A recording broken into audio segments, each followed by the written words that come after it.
Edusei and welcome to the new season of Black All Year. Now, if any of you listened to season 1, you will notice a little bit of a difference in season 2, but more about that later. In this episode, what I really want to do is talk a little bit about Black All Year, how it came about and what we aim to do. But I thought it might be worth me introducing myself first because I don't think that's ever anything I've actually done throughout the whole of this journey.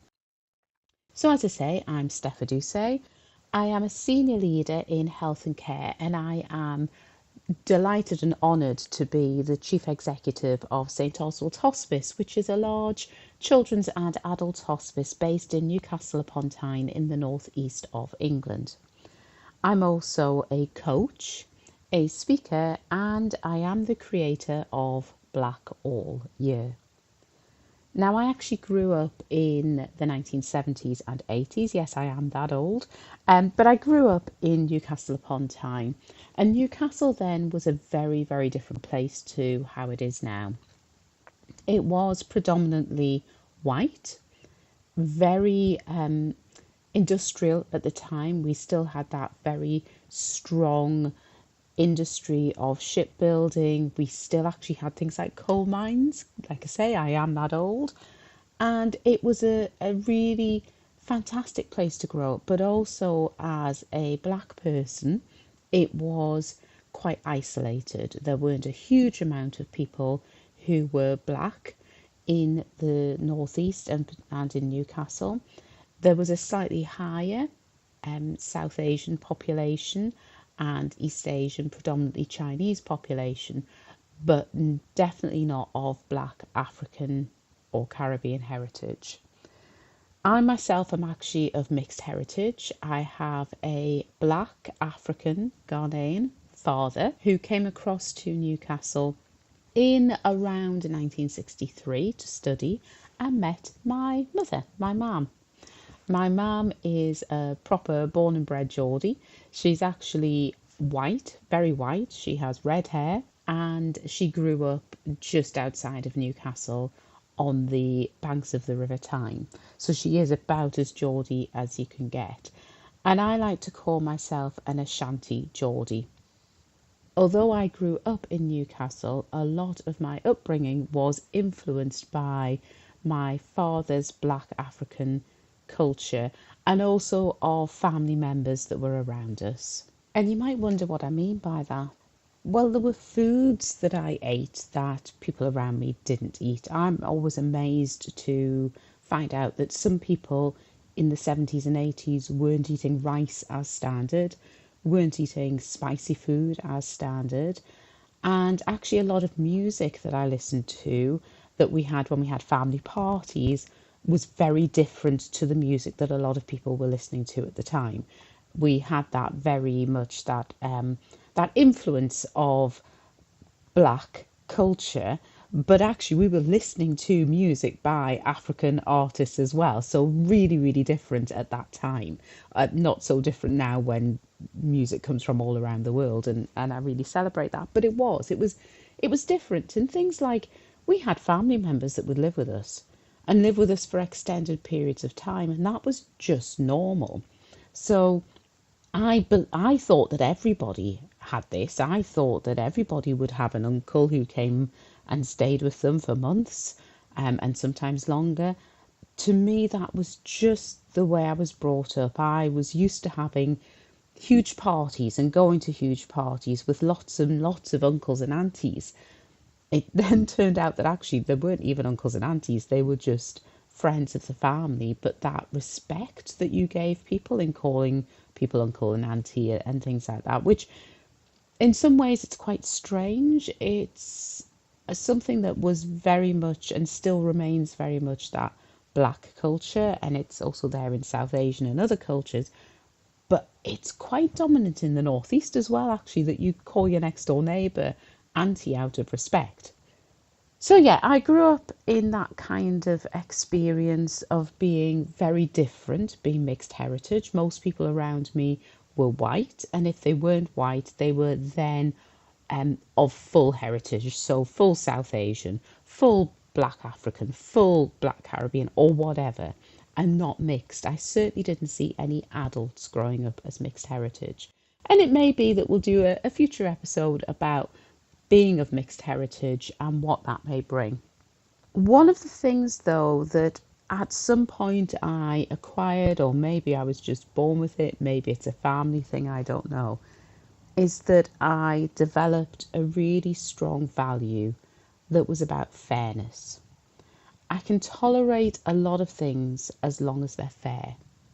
And out of that underpinning value of fairness has come a passion. And I hate to use the word passion because everybody uses passion, don't they? But it's a passion for equity and inclusion. And I use the term equity on purpose. It's not equality, because equality isn't fair. Equity recognises that different people start in different places. And if we are going to give them equity of access, equity of experience, equity of outcomes, they will need different things. And some people may need more. And that's just the way things are, and that is fine. So yeah, very much about equity and very much about inclusion. This isn't about being allowed to sit at the table. It's about being completely included and being a part of everything that goes on and feeling comfortable with that inclusion. I've got to say, though, I am not an expert in blackness. I am not an expert in black matters, in race equity. I've learnt a fair bit over time, but I'm by no means an expert. And all I'm trying to do with Black All Year is to bring some knowledge, some questions, and some people who are more expert than I am to a bigger stage so that people can hear their thoughts, their views, and think. Which takes me really on to why Black All Year exists. So for quite a few years now, I have been asked to talk at events around Black History Month in the UK. Now, Black History Month in the UK is in October. And what I would find is normally quite late in the day, actually, which in itself is quite interesting. But I would get asked if I could speak at mainly employers' events about being black, the black experience, about being a black leader, about being a black female leader. All of these things I would be asked to talk about. And I would happily do it. You know, I don't mind talking about these things, and I think it's important that we share that information. However, what I would find is that once Black History Month had passed, nobody asked me to talk about those things. They may have asked me to talk about other things, but they didn't ask me to talk about things relating to ethnicity and race. And I got a bit sick of only being considered to be, I was going to say only being considered to be black, but that's not true. Oh, people only wanting to talk about the fact I was black openly, and to talk about the issues that might affect people who share my skin tones at a certain time of year, because it was Black History Month, and therefore we need to talk about this stuff. And I kept saying to people, wouldn't it be just great if we could do this all year round? If we could talk about some of these issues in May, for example. If we could keep the conversation going, and that might actually start to make some real change, rather than it being a bit of a tokenistic thing that went on during Black History Month. And people would go, yeah, that would be a great idea. And then another year would go by and nothing happened. We then had 2020 and the killing of George Floyd, the murder of George Floyd. And things went crazy. All of a sudden, I was being asked to speak more about being black, and it wasn't Black History Month. But it was that frenzy as organisations and companies leapt to kind of wave their black flag and show their black credentials. And then guess what? Black History Month came and went, and it all went quiet again. And I think at that point I'd just about had enough. I really kind of thought, this is ridiculous.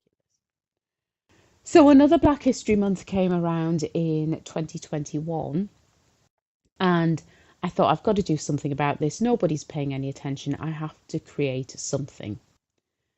And it was a chance conversation with somebody a couple of months later that commented that with the pandemic, we had suddenly found a whole load of just 1 hour webinars that people were running, and that might be a way in which I could take Black All Year, as it became, forward. And that's exactly what I did. In April 2022, I held my first online event for Black All Year. It was an hour long, and we had a speaker, and we had a number of people who joined that webinar to learn more about inclusion with humanity. And it went really, really well. And one of the things I'd realised was, because it was online, I could record it. So if people couldn't join live, they could watch the recording. But also I had the audio.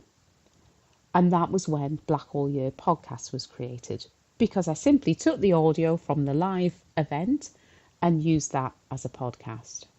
And over the next 2 years, we've had about 14 live events and a number of just for podcast episodes as well.